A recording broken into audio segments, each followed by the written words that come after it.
우리 함께 말씀 보겠습니다. 말씀 고린도후서 4장 1절에서 6절, 지난주랑 본문이 같습니다. 고린도후서 4장 1절에서 6절입니다.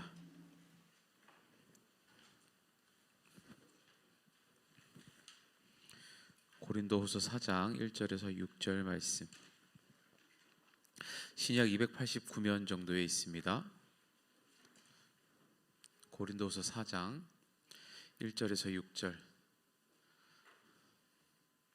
우리 한 절씩 교독하겠습니다. 목사님부터 있습니다. 그러므로 우리가 이 직분을 받아 긍휼하심을 입은 대로 낙심하지 아니하고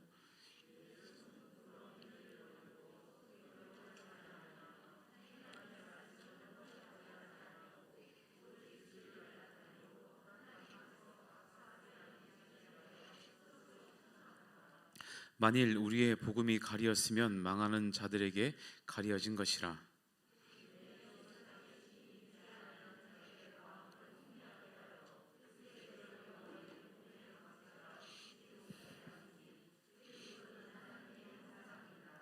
우리는 우리를 전파하는 것이 아니라 오직 그리스도 예수의 주 되신 것과 또 예수를 위하여 우리가 너희의 종된 것을 전파함이라. 어두운 데에 빛이 비치라 말씀하셨던 그 하나님께서 예수 그리스도의 얼굴이 있는 하나님의 영광을 아는 빛을 우리 마음에 비추셨느니라. 아멘. 자, 우리 푸른샘 찬양대 나와서 준비한 찬양으로 하나님께 영광 올려드리겠습니다.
예, 아멘. 이 귀한 찬양 감사합니다. 예, 날로 발전하는 것 같습니다, 그죠? 예, 찬양의 어떤 완성도도 너무 중요하지만 이 찬양을 부르는 사람의 이 마음의 중심이 전해지면 이 가사만 들어도 충분히 은혜가 된다고 생각이 듭니다. 감사합니다.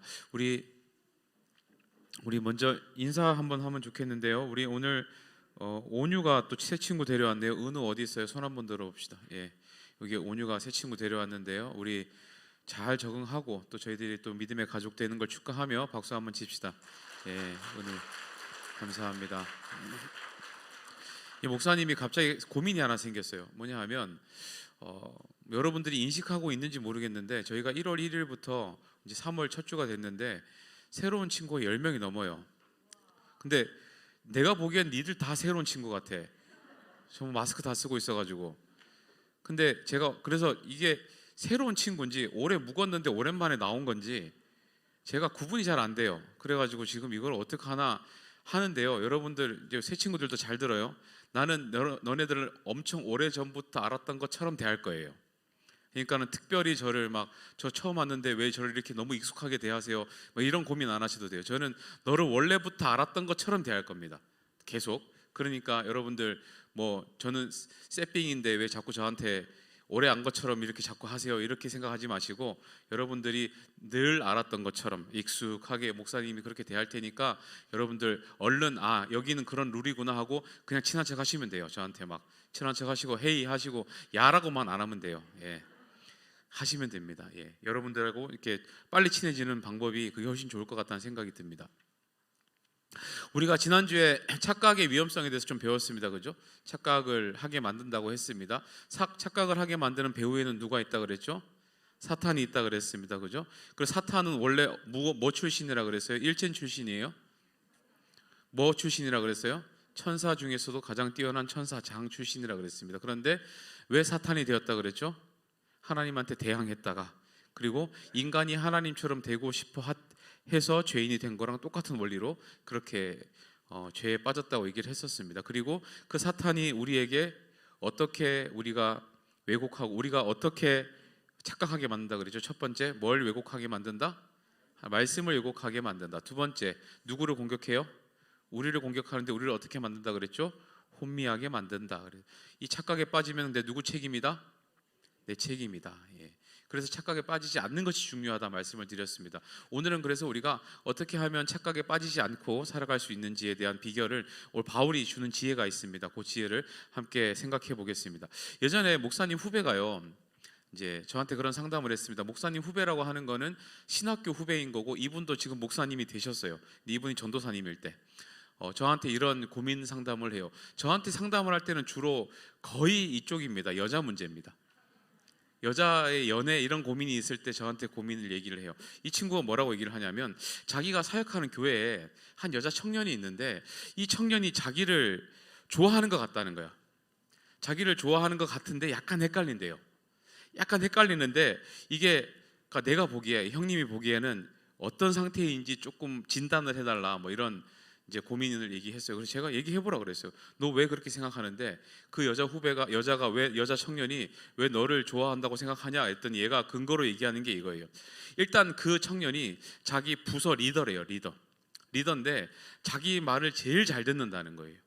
그 다른 리더들은 숙제 해오라 그래도 숙제도 잘 안 해오고 몇 시까지 오라 그래도 잘 안 오고 막 하여튼 말 안 듣는데 이 친구는 제일 먼저 오고 또 이렇게 리더 모임 하기 전에 막 그 주변 정리도 싹 하고 또 책상 세팅 같은 것도 다 해놓고 숙제도 잘 해오고 아주 준비도 잘한다는 거예요.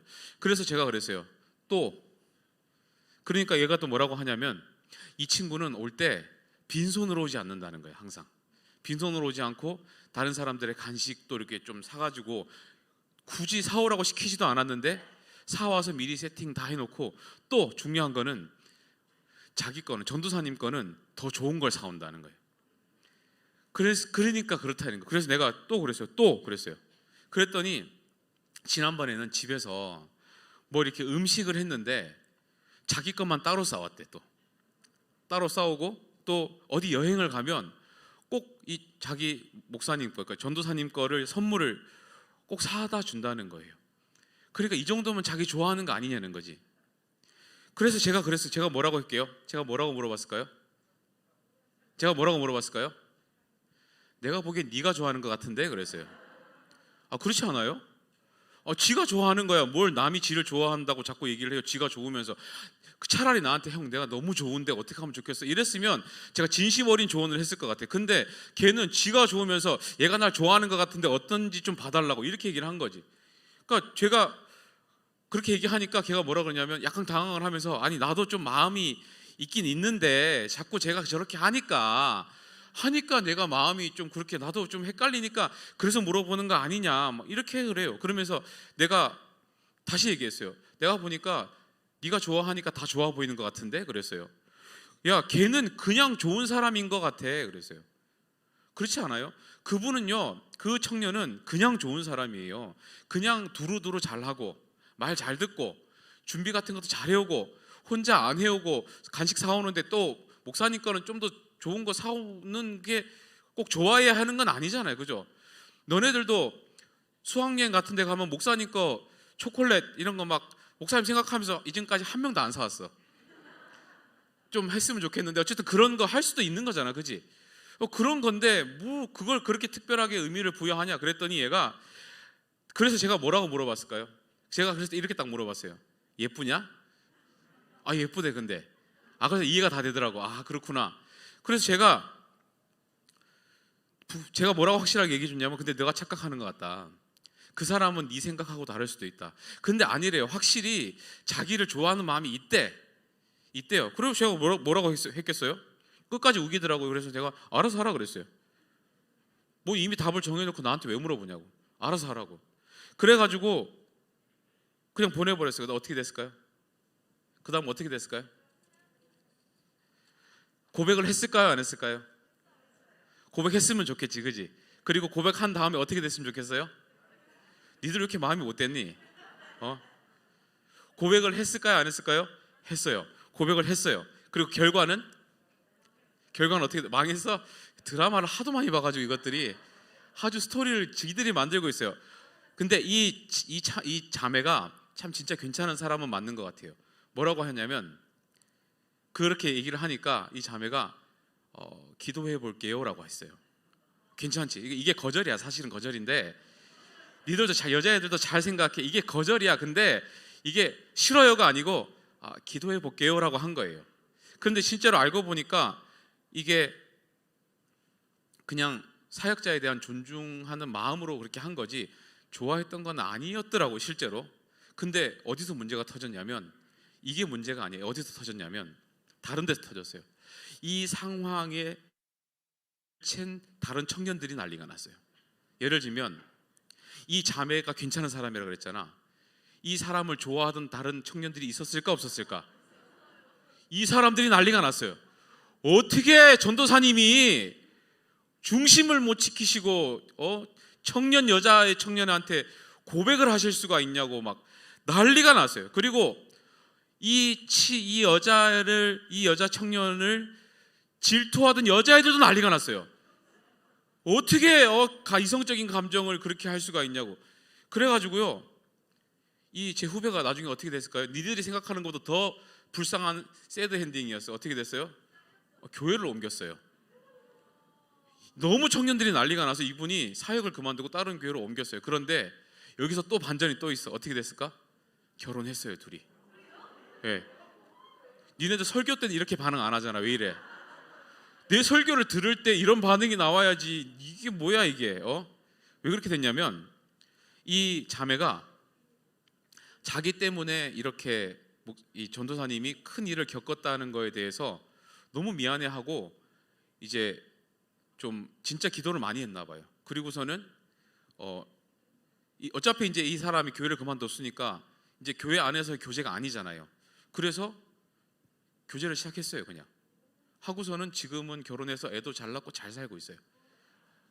이게 다 하나님이 만들어 가시는 거야. 하나님이 너희들 예상대로 되는 게 아니라니까. 하나님의 일은 어쨌든 잘 됐어요. 그런데 왜 이 목사님이 이런 착각에 빠졌을까?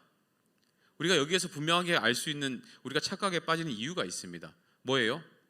내 생각이에요. 내 생각, 내 느낌에, 내가 볼 때에, 내가 이 상황들을 쫙 볼 때에 저 사람은 날 좋아하는 것 같아라는, 그게 이 사람을 착각하게 만든 거예요. 실제로 이 자매는 전혀 그런 마음이 없었대요.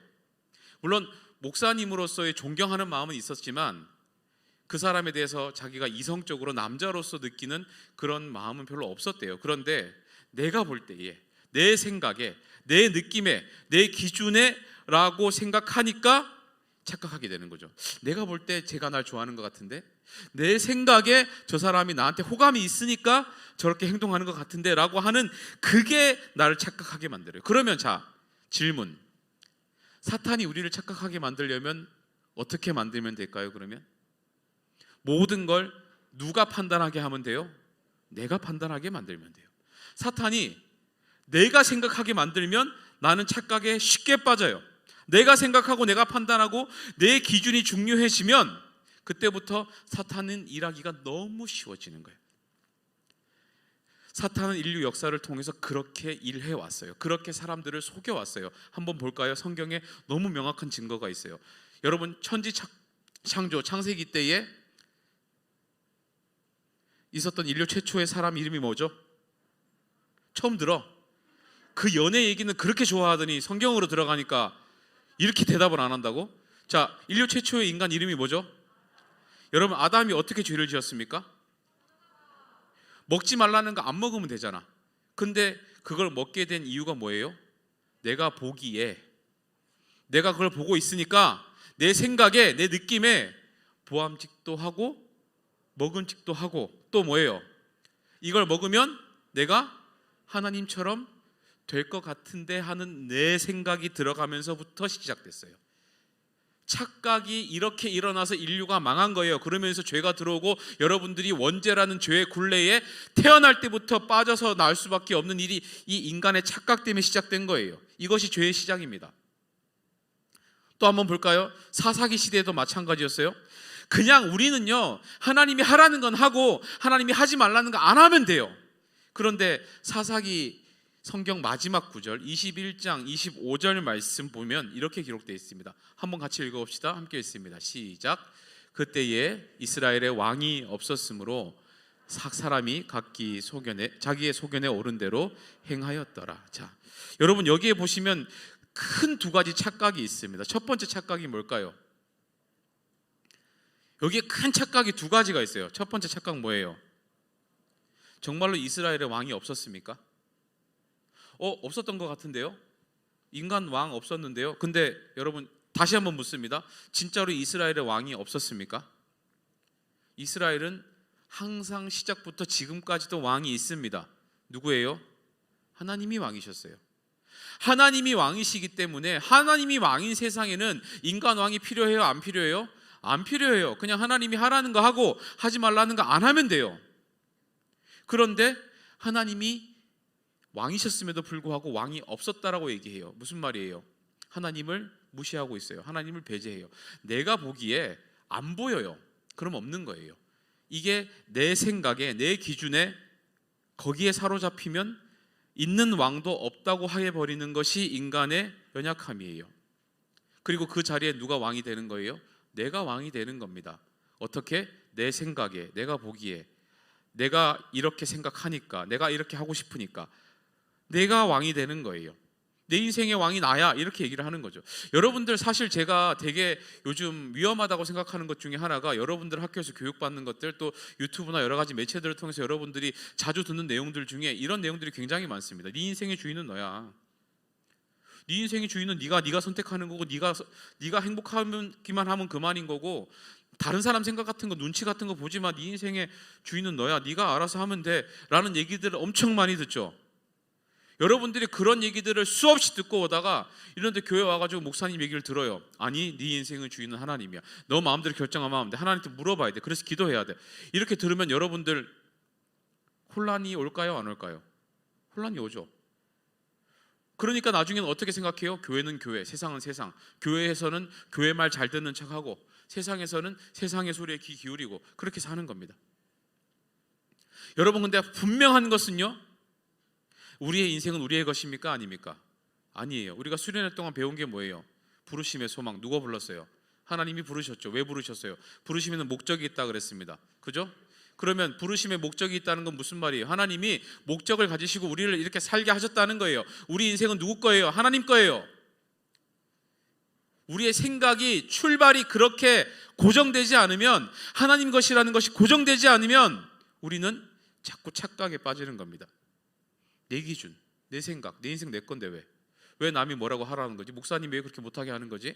하나님은 왜 이렇게 하지 말라는 게 많은 거지? 난 하고 싶은 게 너무 많은데? 이렇게 생각하는 거예요. 사탄의 방법이에요. 그런데 그렇게 우리를 착각하게 만드는 그 사탄의 전략의 결과가 무엇인가? 바로 사사기 마지막 절에 이렇게 나와요. 각자 옳은 소견대로 산다. 그러니까 내 생각이 최고야, 내 생각이 맞아요, 내가 생각한 대로 살고 싶다 이거예요. 이게 나를 기준으로 만들 때, 내가 인생의 왕이 될 때 일어난 일이에요. 사탄은 그렇게만 하면 돼요. 딴 거 건드릴 필요 없어요. 세상을 악하게 만들 필요도 없어요. 굳이 나쁜 것들 둘 필요도 없어요. 그냥 네 생각에 보기에, 네 생각에 그렇게 될 거라고 생각하게만 만들면 알아서 세상은 개판이 됩니다.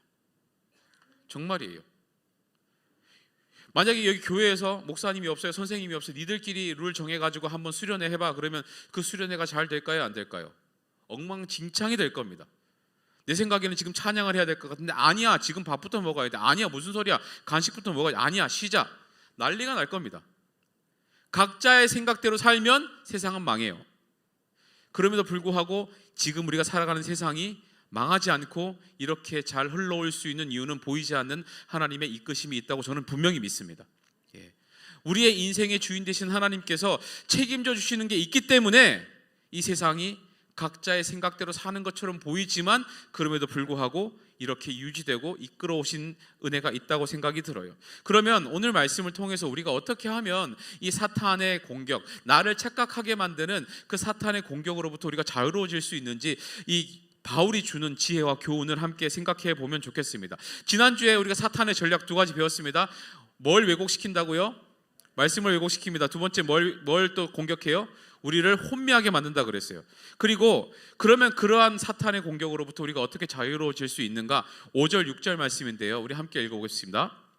오늘 본문 5절 6절입니다. 함께 읽습니다. 시작. 우리는 우리를 전파하는 것이 아니라 오직 그리스도 예수의 주 되신 것과 또 예수를 위하여 우리가 너희의 종된 것을 전파함이라. 어두운 데에 빛이 비치라 말씀하셨던 그 하나님께서 예수 그리스도의 얼굴에 있는 하나님의 영광을 아는 빛을 우리 마음에 비추셨느니라. 자, 여기서 주목할 첫 번째 비결이 있습니다. 5절 말씀해 보시면 우리 바울이 우리에게 알려주는 방법인데요, 이걸 따라합시다. 오직 그리스도 예수의 주 되신 것, 요게 첫 번째 비결이에요. 다시 말하면 예수님이 우리의 주인이시다 이 말입니다. 다시 말하면 너희들의 인생의 주인이 누구인지를 분명히 해라 이 말입니다. 거기에서부터 우리가 착각하지 않는 비결이 시작될 수 있습니다. 여러분 인생의 주인이 두 명이 될 수 있습니까? 없습니까? 요즘은 여러분들 학교에서 그런 일이 잘 안 일어나는데요, 목사님이 중학교, 초등학교 다닐 때만 해도 전학 오면 반드시 있는 일이 있었습니다. 특히 전학 온 친구가 그 학교 이전 학교에서 조금 센 아이였다, 그럼 반드시 일어나는 일이 있었습니다. 어떤 일이 일어날까요? 네가 이 학교 짱이냐? 이게 시작됩니다. 여기서 제일 센 놈 누구야? 나와. 싸웁니다. 반드시 싸워요. 왜 그런 일이 일어날까요? 왜 그런 일이 일어납니까? 학교에 짱이 있다는 거는 한편으로는 뭐 일진이 있고 뭐 이래서 안 좋아 보일 수도 있지만 실제로 짱이 있는 학교는 평화롭습니다. 싸움이 별로 안 생겨요. 짱이 있는 학교에서는 서로 힘자랑 같은 거 잘 안 합니다. 무슨 말인지 알아요? 학교에 대장이 두 명일 수가 없다고요. 그래서 한 명으로 정리를 하는 겁니다. 그리고 그 아이가 짱이 되면 그 밑으로는 자동으로 정리가 됩니다. 학교에 싸움 같은 게 잘 안 일어나요. 실제로 그래서 선생님들 중에 몇 명은 정신 못 차리고 까불고 다니는 친구들이 있으면 짱을 부릅니다. 야, 쟤 좀 뭐라고 해. 희한하게 선생님이 뭐라고 하면 안 듣는데 그 친구가 뭐라고 하면 말을 들어요. 실제로 우리 교회에서도 그런 일이 있었습니다. 여러분들 선배들 중에 정말 전설적인 유명한 친구들이 있어요. 수련회 갈 때 소주 가지고 오는 이런 친구들, 대단한 친구들이 있었어요. 그 친구들 교회 잘 다니고요, 지금도 신앙생활 잘 하는데 그 친구들이 그 질풍노도의 시기 때 그렇게 행동했을 때 선생님들이 가가지고 하지마 하면 말 들었을까요, 안 들었을까요? 그 현장에 있었던 분은 얘기 한번 해보세요. 안 들어요. 근데 어떻게 정리한 줄 아세요? 제가 그 위에 한 해 선배한테 전화해요. 야, 네가 전화 한 통 넣어라. 안 먹어요. 그러면 미쳤냐? 수련회 가서 그거 가져갔어? 동네 돌아오면 보자. 그럼 안 먹어요. 그들만의 룰이 있어요. 실제로 그래요.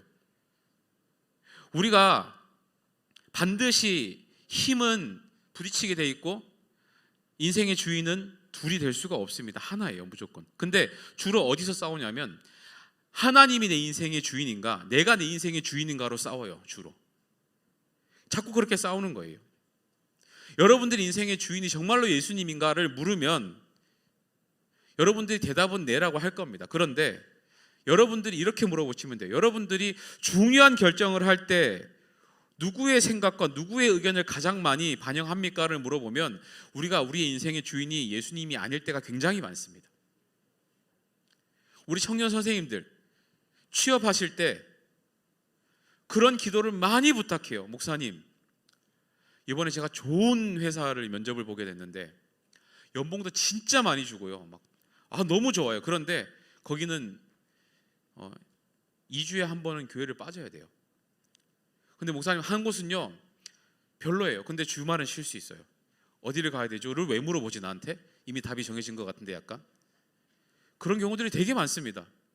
왜 그게 걱정거리가 되고 기도 제목이 되는지 잘 모르겠어요. 저는 비교할 사안도 아닌 것 같은데 이게 우리 인생의 주인이 누구인지를 분명히 보여줄 수 있는 질문들이에요. 여러분들이 정말로 어떤 중요한 결정들을 할 때 예수님한테 많이 물어보고 하시는지 아니면 그 다른 것들을 기준을 삼아서 여러분들이 인생의 문제들을 결정하는지를 보면 내 인생의 주인이 누군지 분명해요.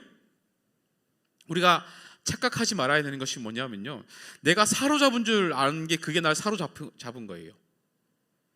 내가 이걸 사로잡고 있다고 생각을 하는데요, 결국은 이게 나를 사로잡고 있다니까요. 예를 들어 볼까요? 돈을 사랑하는 사람, 내가 돈을 붙들고 있는 것 같지만 무엇이 나를 붙들고 있어요? 돈이 나를 붙들고 있어요. 내가 공부 좋아하는 사람들, 내가 공부를 컨트롤할 수 있는 것 같지만 공부가 나를 컨트롤한다니까요. 내가 명예 좋아하는 사람들, 내가 명예를 가지고 붙들고 살아가는 것 같지만 그게 나를 붙잡고 있어요. 결국은 그렇게 바뀌어요. 그리고 우리 인생은 결국 다른 것에 사로잡히면 망합니다. 나도 통제할 수 없고 다른 것에 사로잡혔는데 어떻게 그게 날 성공하게 하겠어요? 절대 성공하지 못합니다. 망해요. 그렇기 때문에 여러분, 우리가 왜 바울이 너의 인생의 주인이 누구인지를 분명히 하라고 이렇게 얘기를 하냐, 우리가 매 순간 내 인생의 주인이 누구인지를 확인하지 않으면 우리는 그 순간 다른 것에 사로잡혀 버립니다. 내 인생의 주인이 누구인지를 알아야, 그게 나를 사로잡고 있다고 인정을 해야 다른 것이 사로잡히지 않아요. 여러분들 유산균 왜 먹는 줄 아세요? 유산균 왜 먹는 줄 알아요? 유산균 먹는 사람 손 한번 들어봅시다. 먹어요. 왜 먹는 줄 아세요? 그거 균이에요. 맛있지? 근데 그거 균이에요. 한 10억 개 정도 되는, 100억 개 요새 이런 것도 나오더라. 균을 먹는 거예요. 왜 먹어요? 선점시키는 거예요. 좋은 균이 자리를 잡고 있으면 나쁜 균이 그 안에 못 들어와요. 선점시키려고 먹는 거예요. 똑같아요. 예수님이 나를 선점하고 있으면 다른 게 나를 사로잡을 수가 없어요. 매 순간 여러분들이 내 인생의 주인인지 누군지를 확인하고 선언하셔야 돼요. 나는 예수님이 내 인생의 주인이야. 그래야만 세상의 다른 것들이 여러분들을 사로잡을 수가 없습니다. 그래야만 우리가 착각에 빠지지 않고 살아갈 수 있어요. 그래야만 나를 붙들고 계신 예수님이 여러분들 귀에 대고 말씀하실 수 있어요. 그거 착각이야, 그렇게 가면 안 돼. 잘 되는 것 같지만 그거 아니야, 그걸로 가면 안 돼. 이 바울의 이 지혜와 이 외침을 여러분들 꼭 귀 기울일 수 있기를 바랍니다. 내가 정말로 인생 가운데 착각하지 않고 살아가기 위해서는 따라합시다. 내 인생의 주인이 누구인지 분명히 해야 한다. 여러분들, 우리 예수님이 여러분들의 인생의 주인 되심을 분명히 믿을 수 있기를 바랍니다. 두 번째 비결은 뭐냐 하면, 따라합시다. 우리가 종된 것을 늘 생각해야 한다. 그러니까 주님이 우리 인생의 주인인 것과 동시에 우리가 뭘 생각해야 되냐면, 내가 그분의 종이라는 것을 늘 생각해야 된다는 거예요. 그러니까 우리의 위치를 분명히 하라는 거예요. 우리 인생의 주인이 누구인지도 분명히 해야 되고, 두 번째는 우리가 뭘 분명히 해야 된다고요? 우리가 가진 위치를 분명히 해야 돼요. 그러니까 내가 지금 어떤 입장에 있는 건지, 내가 지금 주인의 위치에 있는지 종의 위치에 있는지 분명히 깨달아야 한다. 이걸 지금 바울이 알려주고 있어요.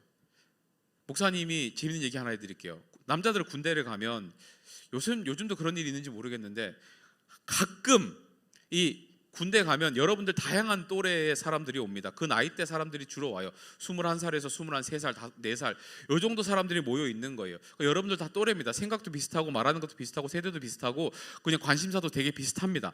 그런 사람들이 와요. 그런데 가끔 그 무리들 중에 어떤 사람이 오냐면, 좀 세상에서 험하게 살았던 사람들이 들어와요. 깡패 같은 것도 좀 했고 건달 같은 것도 좀 했고 이런 사람들이 좀 들어옵니다. 그러면 이등병으로 입대하면 부대 배정 받을 때 가끔 그 사람들 중에 이렇게 얘기하는 사람들이 있어요. 저는 밖에서 깡패 생활을 좀 하다 온 사람입니다. 그런데 제가 심성은 착합니다. 그러니까 저만 안 건드리시기만 하시면 저 조용하게 제대할 때까지 군생활 하다가 가겠습니다. 이렇게 얘기를 해요. 큰 배려를 한 것 같지, 그지? 그럼 그날 무슨 일이 일어나냐면 그날 밤에 얘가 조용하게 이 부대 막사 밖으로 데리고 나가서 기절할 때까지 맞는 일이 생깁니다. 정말이에요. 무슨 말이냐면 자기가 아무리 밖에서 잘 나가는 사람이었다고 해도 군대 들어오면 이등병은 그냥 이등병이에요. 이등병은 그냥 이등병이에요. 자기 위치를 망각하고 내가 밖에서 어떤 사람이었습니다를 100번 말해봤자 그 친구는 그냥 이등병이에요. 그러면 네가 이등병이야 라는 것을 알려주기 위해서 그 위에 있는 일병, 상병, 병장들이 가서 혼을 내는 거예요. 그러면 그 사람은 제대할 때까지 자기가 깡패였다는 소리는 입 밖에도 안 냅니다. 이게 자기의 위치를 깨닫는 거예요. 자기 위치를 모르고 자기가 세다고 착각을 하면 그런 일이 일어난다는 거예요. 우리가 분명히 내 위치를 깨닫는다는 것은요, 정말 큰 지혜입니다. 내가 나서야 될 자리와 나서야 될 자리를 구분할 수 있다는 것은 굉장히 큰 지혜입니다. 여러분들 요새 말로 뭐라 그래요? 그거를 낄끼 빠빠, 낄 때 끼고 빠질 때 빠지라고. 이거 굉장히 큰 지혜입니다. 적어도 우리가 하나님 앞에 설 때에는 하나님의 자리까지 올라가면 안 되잖아요. 하나님이 내 인생의 주인이신데 내가 그 밑에 정도는 되겠지 그러고 머리 비집어 밀면 돼요? 안 돼요? 안 돼요. 우리는 종이에요. 우리는 종이에요. 그런데 이렇게 얘기하면 약간 기분을 나빠하는 친구들이 좀 있어요. 나는 알긴 알겠는데, 종인 거 알긴 알겠는데 그 종은 좀 그렇지 않나? 너무 좀 비참하고 맨날 막 인생도 없고 너무 이렇게 좀 비참한 인생 그런 거 아닌가라고 생각을 하는데, 여기서 말하는 종이라는 것은 그런 비참한 인생을 얘기하는 게 아닙니다. 여기서 말하는 종은요, 어떤 임무를 주인으로부터 부여받은 존재라는 의미를 가져요. 주인이 있고 그 주인이 어떤 임무를 맡긴 사람이라는 의미로 종이라는 의미가 쓰입니다. 그러니까 여러분, 주인이 아무것도 안 맡긴 인생은 주인에게 아무런 의미가 없는 사람이에요. 그러니까 여러분들, 우리가 왜 예수님의 이름으로 기도해요? 왜 예수님의 이름으로 기도해요? 예수님의 이름으로 기도한 사람만 나랑 상관이 있다는 거예요. 예수님의 이름을 주인으로 모신 사람만, 그 사람의 기도만 들으시겠다는 거예요. 우리가 예수님의 이름으로 기도하지 않으면 세상 사람들 절에 가가지고 우리 아들 대박 터지게 해주세요 써놓은 거랑 똑같아요. 그런 걸 하나님이 왜 들으셔야 되겠습니까? 근데 예수님의 이름으로 기도한 사람은 무슨 말이에요? 그 말인즉 내 인생의 주인은 예수님이십니다. 나는 그분의 종이고요. 그러니까 내가 이 권리로 주님 앞에 기도하는 겁니다 하니까 들어주시는 거예요. 예수님의 이름으로 기도하지 않는 사람은 아무런 예수님하고 상관이 없어요. 그리고 주인이 그 일을 맡겼다는 것은 곧 무슨 말이에요? 그 일의 책임은 누가 지세요? 주인이 지는 거예요. 그러니까 내가 주님의 종이 되었다는 것은 내 인생은 누가 책임지는 거예요? 하나님이 책임질 근거가 생겼다는 겁니다. 든든하죠? 종이라서 기분 나쁘십니까? 그냥 여러분들 비리비리한 내가 대장인 인생을 살겠습니까? 아니면 든든한 내 주인이 주님이 주인 되시는 종의 인생을 살겠습니까? 저는 종 하겠습니다. 그러면. 왜냐하면 저는 제 스스로 제 인생을 제가 개척하고 살아야 된다고 생각하면 자신 없습니다. 내일도 당장 무슨 일이 일어날지 모르는데 내가 내 인생을 내 마음대로 살아서 무슨 수로 제 인생을 성공시킬까요? 차라리 저는 제가 종이 되더라도 제 인생 앞길 모두를 알고 계시는 하나님의 종으로 살겠습니다. 저는 그게 훨씬 나은 것 같아요. 여러분들, 하나님이 책임져 주시는 종의 그 기쁨을 여러분들이 알 수 있기를 축원합니다. 그러면 여러분들이 착각에 빠지지 않습니다. 우리가 하나님의 종이라는 사실을 우리가 잊어버리면 그때부터 내가 기준이 되고 내가 착각하고 내 마음대로 하게 돼요. 종은 반드시 어떠한 중요한 결정을 할 때 묻습니다. 그죠? 이렇게 할까요? 자, 여러분들 인생의 장래희망 결정할 때 하나님한테 물어본 사람 손 한번 들어봅시다. 거의 없죠. 왜 안 물어보죠? 여러분들이 중요한 결정을 하나님한테 묻지 않고 그냥 책임만 져달라고 할 건가요? 종은 물어보는 겁니다. 그래야 책임져 주세요. 여러분들이 그래야만 착각에 빠지지 않고 살아갈 수 있게 된다는 겁니다. 자, 세 번째 비결입니다. 세 번째 비결은요, 6절 한번 같이 읽어봅시다. 함께 있습니다. 6절입니다. 시작. 어두운 데에 빛이 비치라 말씀하셨던 그 하나님께서 예수 그리스도의 얼굴에 있는 하나님의 영광을 아는 빛을 우리 마음에 비추셨느니라. 자, 우리가 최근에 계속 배워왔지만 우리가 원래 어디 있었던 사람이라 그랬어요? 어둠 가운데 있었다 그랬어요. 그런데 그 어둠 속에 있었던 그 존재를 부르셨다고 그랬습니다. 왜 부르셨어요? 빛 가운데 살게 하기 위해서 불렀다고 우리가 계속 배웠습니다. 그러니까 우리가 착각하지 말아야 되는 것이 뭐냐, 우리가 착각하지 않을 수 있는 방법이 뭐냐 하면 적어도 우리는 빛을 쫓으면서 살아야 된다는 거예요. 우리가 지금은 좀 어두운 가운데 있을 수 있습니다. 하지만 우리의 방향을 어디다 붙잡으라고요? 적어도 빛을 향해 서 있고 그렇게 살아라는 거예요. 그게 우리가 착각하지 않고 살아갈 수 있는 비결입니다. 우리 인생의 방향을 분명히 해야 된다는 거예요. 하나님께서는 하나님의 영광을 아는 빛을 우리 마음속에 비춰주신다고 하셨어요. 빛이 보인다는 거예요. 그러면 적어도 빛이 보이면 우리는 어느 방향을 향해서 걸어야 돼요? 빛을 향해서 걸어야 되죠. 목사님이 어렸을 때 초등학교 때인 것 같아요. 목사님 고향이 부산이잖아요. 부산에 그때만 해도 지하철이 1호선밖에 없었습니다. 하나 있었어요. 여기 서울을 인천은 막 몇 호선까지 있는지도 모르겠는데 엄청 많잖아요. 그런데 거기 때는 1호선 딱 하나 있었어요. 그런데 그때만 해도 지하철이 정전이 가끔 됐었습니다. 정전이 돼요. 그럼 지하철 안에 있는데 정전이 되면 어떤 줄 아세요? 진짜 내 옆에 있는 사람도 하나도 안 보입니다. 요즘은 무슨 비상구 이런 거 해가지고 비상 발전기도 있고 해서 이게 불빛이 있어가지고 대충 그거 보면서 나올 수 있고 한데 그때만 해도 진짜 그런 것도 없었어요. 하나도 안 보여요. 그러면 그 안에서 어떻게 나올까요? 어떻게 나올 수 있을까요? 휴대폰 없었습니다. 그때는 삐삐도 없었던 것 같아요. 삐삐 뭔지 알아? 뭐 하여튼 그런 거 막 있었어요. 하여튼 뭐 불빛이라고는 하나도 없어요. 그럼 어떻게 나올까요? 엘리베이터 정전됐다니까. 정전됐다니까요. 어떻게 나오냐면요, 담배를 피우시는 분들이 라이터를 켭니다. 그러면 몇 분이 켜세요. 그러면 그 수십 명 되는 사람들이 그 불빛 보면서 졸졸졸졸 따라가요. 그러다 보면 입구가 나오고 밖으로 나올 수 있어요. 적어도 빛이 보이면 그 방향으로 서서 걷기만 하면 빨리 가든 천천히 가든 결국은 나갈 거 아니에요. 그러면 착각하지 않을 수 있잖아요. 그런데 우리가 왜 착각을 하냐면 안 보여서 착각해요. 안 보이니까. 암흑 속에 있어. 나는 이미 어둠 속에 있어요. 그런데 거기서 내가 생각하면 무슨 답이 나오지? 거기서 내가 느끼기에라고 하는 게 무슨 소용이 있지? 안 보이는데? 적어도 어떤 판단들을 하려면 보여야 근거가 되고 뭐가 내 눈에 띄어야지 뭐라고 생각을 할 거 아니에요. 그런데 내 인생은 암흑이야. 하나님이 빛을 비춰주기 전에는 아무것도 보이지가 않아요. 그런데 내 생각이 왜 중요하고 내 느낌이 왜 중요하냐고. 그건 아무런 근거가 될 수 없어요. 지하철에 정전이 돼가지고 아무것도 안 보이는데 내 느낌은 일로 가야지 나갈 것 같아. 나갈 수 있어요? 못 나가죠. 적어도 라이터 불이라도 있어야 주변 비춰보고 일로 가야 되는 알 거 아니에요. 그래서 우리가 빛을 따라 사셔야 돼요. 그래서 우리가 빛 가운데 사셔야 돼요. 그래서 어떻게든 빛 가운데로 나오려고 애를 쓰셔야 돼요. 여러분들 스스로 애를 쓰는데 잘 안 되니까 누가 불러내는 거예요? 하나님이 불러내시는 거예요. 그래서 부르시는 거예요. 빛 가운데로. 우리 중에 하나님과 먼 사람이 있을 수도 있습니다.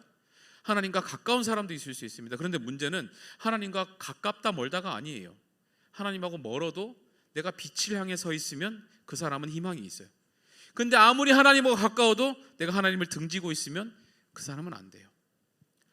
방향이 문제예요. 여러분들이 무슨 방향으로 서 있느냐, 어떤 방향으로 서 있느냐, 빛을 향해서 서 있느냐, 이것이 여러분들이 착각하지 않고 살아갈 수 있는 비결이 된다는 겁니다. 우리 찬양팀 좀 앞으로 나오시고요. 우리가 우리 입장을 좀 분명히 했으면 좋겠어요. 분명히 끊임없이 우리는 계속 착각하는 일들이 일어날 겁니다. 사탄은 끊임없이 내 생각과 내 기준과 내 판단과 내 느낌이 훨씬 중요하다고 자꾸 얘기할 거예요. 그랬을 때 그 착각의 책임은 누구라고요? 나 자신입니다. 착각한 것에 대한 책임은 내가 지고 사는 거예요. 그러면 최대한 착각하지 않고 사는 게 중요한데 어떻게 해야 착각하지 않냐는 거예요. 첫 번째, 뭘 배웠죠? 우리의 인생의 주인을 분명하게 하면 좋겠습니다. 정말로 여러분들의 인생의 주인은 예수님이다. 분명하게 고백하시기 바랍니다. 그 말만 해도 충분합니다. 내 인생의 주인은 하나님이십니다. 그리고 두 번째 뭐예요? 나는 그분의 종입니다. 근데 종은 어떤 종이라고요? 하나님이 책임져 주시는 종입니다. 그리고 세 번째, 어떻게 살아야 돼요? 빛을 향해서, 더디더라도 그 빛을 향해서 걸어가면 반드시 길은 나오게 되어 있다. 그러면 착각하지 않는다. 우리가 오늘 세 가지를 반드시 기억하시고, 주님 책임져 주시는 인생, 주님 보호하시는 인생, 주님만 따라가면 된다는 그 인생, 여러분들이 꿈꾸시면서 함께 살아갈 수 있기를 주님의 이름으로 축원합니다. 우리 이 시간 함께 찬양하고 기도하면 좋겠는데요. 빛 대신 주 어둠 가운데 비추사 주님 내 눈 보게 하여 주시옵소서. 정말로 빛으로 하나님의 영광을 알도록 우리 마음이 비추셨는데, 하나님 그 빛을 인하여 내가 어두움 속에서 착각하지 않게 하시고, 오직 나를 이끄시고 나를 인도하실 분은 내 주인 되신 주님밖에 없음을 고백하며, 나는 종이라고 늘 고백하고 하나님 그렇게 살아가는 귀한 인생 되게 해달라고 이 시간 함께 우리 마음으로 함께 찬양으로 고백하시고 기도하면 좋겠습니다.